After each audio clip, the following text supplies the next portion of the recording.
If there were a Prince Edward Island dictionary of the English language, the word entrepreneur would be defined simply as Harry MacLauchlan. Harry, as he is affectionately known by staff, friends, and the community at large, embodies all the qualities of the entrepreneurial spirit. Beginning with his heartwarming stories of how he first entered the business world to the virtual empire he now oversees, Harry has maintained his principles of hard work and fairness while viewing every obstacle as an opportunity. Sixth and youngest son of James and Isabel, Harry MacLauchlan was introduced to the business world at the early age of 10 when he was presented with a setting of 12 duck eggs by his cousin, supporting the theory of not putting all your eggs in one basket. All but one hatched, and Harry was on his way in the world of business. Harry literally saved his pennies from various teenage employment sources: busboy at Dalvey Hotel, delivering milk with Pure Milk Company, plumber's helper at Bruce Stewart Limited, and at the age of 19 he operated a general store built from lumber he took on trade for a debt owed him from another business transaction. Over the course of his early career, he worked as a fish buyer and harvested and exported pulpwood.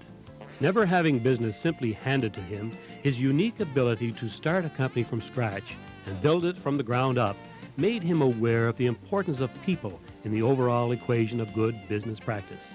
In 1969, the last year Harry was in the fish buying business, he handled 10% of the island's total catch of lobsters. He was instrumental in drafting the first trap limit regulation, as well as encouraging a consensual day of rest arrangement with the fishermen. During this period, he also served as president of the Prince Edward Island Fisheries Federation. Harry always saw the viability of vertically integrating whenever possible. In the early days, not only did he have a crew harvesting pulpwood for market, he trucked that raw material to the buyer, therefore staying competitive and efficient. Harry MacLauchlan's life story reads like the Junior Achievement Handbook. His most extensive commitments are to his home area of Stanhope, where he has been a key player in initiatives such as the construction of the North Shore Community Centre and the erection of a cairn to commemorate the landing of the first Scottish settlers at Stanhope in 1770. Of note, and not known by many, was his donation of both building and land for the Stanhope and area seniors complex known as the Homestead. He continues to campaign fervently for the Queen Elizabeth Hospital Foundation, which provides funding for valuable hospital equipment and programs. A quick review of Harry MacLauchlan's volunteer involvements makes one wonder how such a busy individual has ever found time for all his activities. With Harry, community and people are extremely important, and he truly exemplifies an individual who is giving back to his community.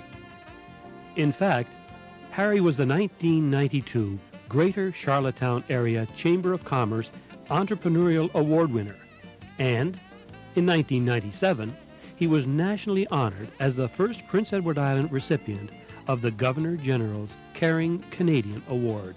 Through Harry's efforts, as a spokesman and organizer of Islanders for a Better Tomorrow, the Confederation Bridge became a reality. Harry took a leading role in the discussions which led to the successful decision of Islanders in the fixed-link plebiscite. Recently, Harry served a 4-year term on the board of directors of National Sea Products Limited. Nevertheless, from his earliest involvements, Harry believed in investing in the land. Through at least a half-dozen companies, there were commercial properties and residential subdivisions in the Greater Charlottetown area and across the island, especially in Harry's home area of Stanhope and Cove Head. Harry represents our province at regional and national meetings like an ambassador. His caring for people and genuine interest in his surroundings makes him a one-of-a-kind island son. To serve the growing need for accommodations in the Stanhope area, Harry built housekeeping cottages which operated in the MacLauchlan name for 25 years. An 85-unit motel complex in downtown Charlottetown soon followed, and during this period, Harry served as president of the PEI Tourist Association and as a director of the Canadian Tourist Association. Harry MacLauchlan can look back at 45 years of entrepreneurial changes in types of construction, construction equipment, earth moving and road building machinery, Island Coastal Services projects, including highway, bridge, and wharf construction, sewer and water installation, snow removal, and golf course construction and management. Island Coastal has developed expertise in golf course construction, evident with the improvements at the Belvedere and Belfast courses, and since 1982, it operates and maintains the Green Gables golf course. One of the island's best-kept secrets is the fact that Island Coastal Services built the Crowbush Golf Course, which was named Best New Golf Course in Canada by Golf Digest in 1994 and is currently listed in the top 10 public courses in all of North America. Aside from playing in and sponsoring youth activities and sports, such as softball and hockey, today Harry's favorite sporting activity is golf. Word has it that he is hard to beat from anywhere on the course where he can use a putter, generally from within 150 yards of the hole. In 1969, Harry led an effort to create the Stanhope Golf Course. Along with a consortium of business partners, he served as its first president. Still with sports, in 1986, Harry and his partners took another business step.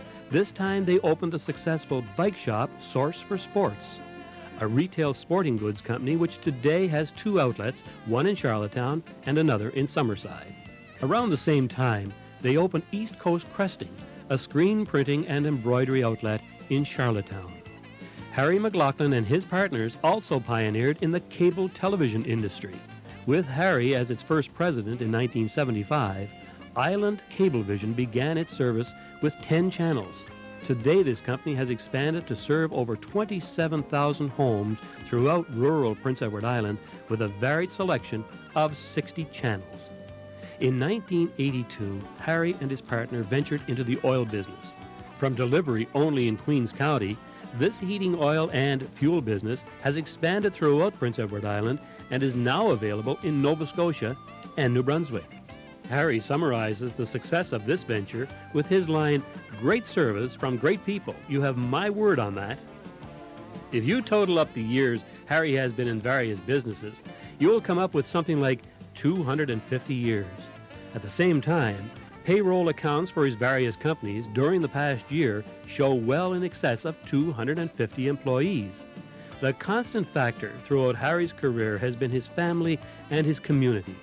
Many family members have been partners and employees in his various enterprises, and many other partners and employees have become like family. In every single enterprise, his most important partner, his confidant, his helper, has been his wife, Marjorie. Harry is a passionate Prince Edward Islander and still has numerous involvements with such island-wide institutions as the Queen Elizabeth Hospital, the Prince Edward Island Liberal Party, and the Charlottetown Royalty Rotary Club. Never too busy for others, Harry plays a vital role as mentor to the business community. Regardless of how busy he may be, Harry will always take the time to pass on his invaluable observations of business situations. All one has to do is ask. His energy, his knowledge, his love of business, and dedication to a hard day's work truly makes Harry a unique individual within the entrepreneurial fabric of Prince Edward Island. Ladies and gentlemen, let's welcome to the Junior Achievement Prince Edward Island Business Hall of Fame a true entrepreneur who embodies the qualities of compassion, contribution, and honest dedication to any task on hand. Ladies and gentlemen, it's a great day for your 1999 inductee, Mr. Harry MacLauchlan.